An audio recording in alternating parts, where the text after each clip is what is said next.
So we are in Paris now because you want to talk about this as well about your new album is coming. Yes. It's called Look Inside. Look Inside. Look Inside. So you just finished almost this year. This is a pre-release. This isn't all the songs. It's just a few songs from the album. Okay. Yeah. Sort of a giveaway. Okay. So you work with many big artists like Quincy Jones, Donna Summer, as well you wrote with Glenn Ballard, Man in the Mirror from Michael Jackson Bad. Yes. It's a very inspiring song, you know. Thank you. We can feel pain, but in the good way, how to change, you know. Yeah. I mean, this song is very deep, you know. And then, so I want to talk a little bit about spirituality with you. So, how you feel when you write song? What do you want to put through your words to give to people? Okay, that is part of the reason why I was drawn to write for Michael Jackson, because Quincy Jones gave me the opportunity, but I didn't want to write another "Ooh Baby Baby" kind of song. I really wanted him to say something to the world, because I recognized he had a huge platform and the whole world was listening to whatever he had to say at the time. So I wanted to write something important for him to say, and hoped that he got it enough to want to record it and put it on the record that he was doing bad. So it was my mission to find lyrics with meaning that he could really sink his teeth into, and I think I'm pleased that he kind of got it. He got where I was going with the lyric. And from where you take your inspiration when you write, like from your own experience, from people, from the world, just from life, from what I would want to say to the world if I were him. You know, if I were in the position that Michael was in at the time, with the whole world waiting to see what he was going to do next, if I were in that position, I would want to say something important. I would want to say something with meaning. So I wrote what I would want to say, and he got it. He understood it. Yeah. He loved it.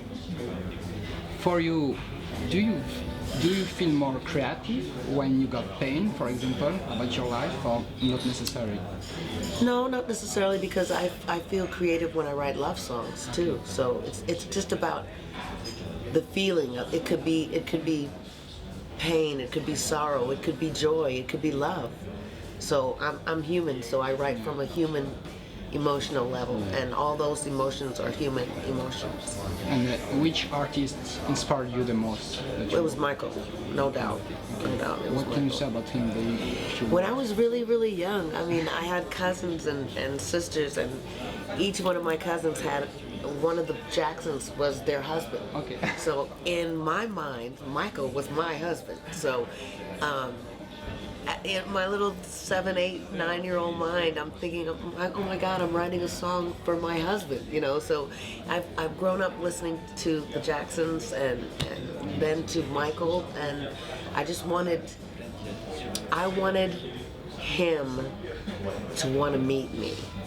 I was in a group with a bunch of guys signed with Quincy, and the guys were able to record some music for the Victory Tour, and they met Michael. Yeah. And they came back, oh, you know, we met Michael, we took pictures of Michael, you know, and I was so jealous, but I didn't want, and Quincy said, don't worry, I'll introduce you to Michael, but I didn't want it to be Quincy saying, Michael, this is George, Becky, Barbara, Siedah, Ralph, and Tom. You know, I wanted him to want to meet me.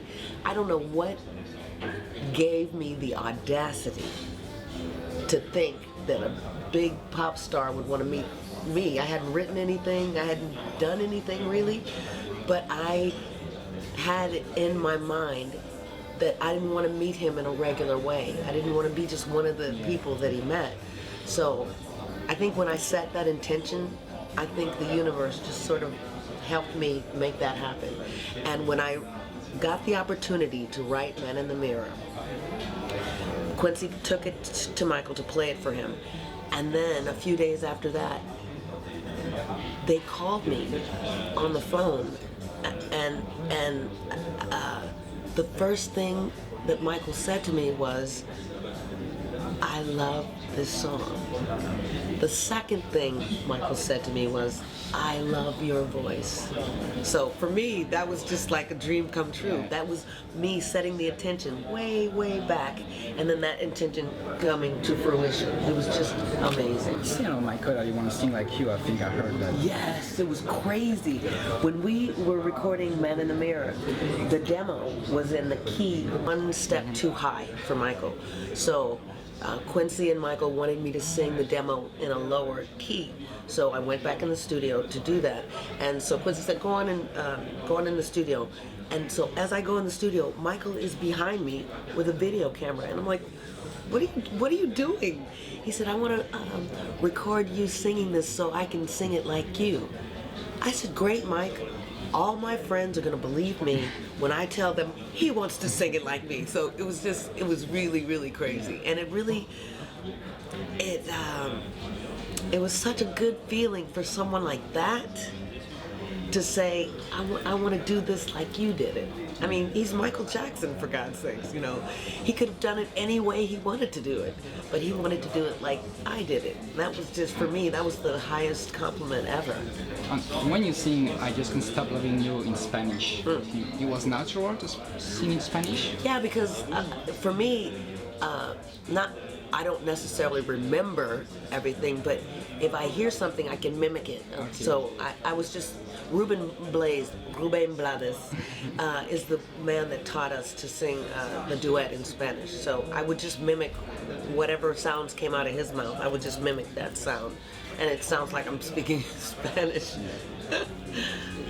And then another question. What do you think about the world today? Do you think we lose a little bit humanity? I'm really afraid. I'm really afraid of what's going on right now with the planes being shot down and the planes disappearing and people being killed in remote parts of the world, in Russia, and all this is just so, it's so, that energy is so negative and harmful to the planet, to the universe, that it scares me. It really, really scares me. Yeah. And now if you got a dream, which one? I mean, you accomplished many Well, I hate things. to, it sounds so corny, but I would like for people to stop fighting. that's Like really. each people can look themselves in the mirror, it would be perfect. No. Yeah. Somebody said that. Oh yeah? Yeah. Okay, just before to conclude, I want to say thank you very much for your time. Thank you. You are a big artist because through your song you inspired me and I know many other people as well to write. Thank you. That's why you are a big artist, because you can give to people through your work, your music, to create by their own after. And that's why I do. That's what I do now for movie fiction. I'm very far away to be a songwriter now, but I put some lyrics for you inside. Okay, okay. So It's all the same creative Thank energy, you. though. And I'm very proud to be here because it was a long time ago and I want to see you and Thank you teach so me much. a lot. Thank you. Thank you. Do you want to say something to conclude this interview for people, for the world? Love each other. Yeah. I don't know. I think love is the only true religion, I think. Love is the answer. The answer is always love. Yeah. Thank you very much. It was Bryan BIGLER with Siedah. Siedah. Siedah. I got it. Siedah. I got it. Thank you very much. Bye. Starting